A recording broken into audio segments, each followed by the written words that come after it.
The way you code it, there's little icons. So you don't have to actually type anything. You just kind of use the different blocks and try to make it work. This, like when you shake it, I was working with my sister, Simone, so we just kind of like drag and drop the blocks into make it into what we want to do.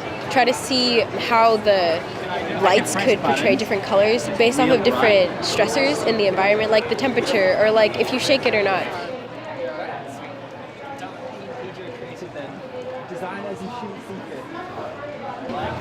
So you might need to like tweak the numbers, but I've done like JavaScript and kind of made interactions within the computer, not actually with a physical element. So that was kind of cool, just applying it to like the physical world to make an actual device.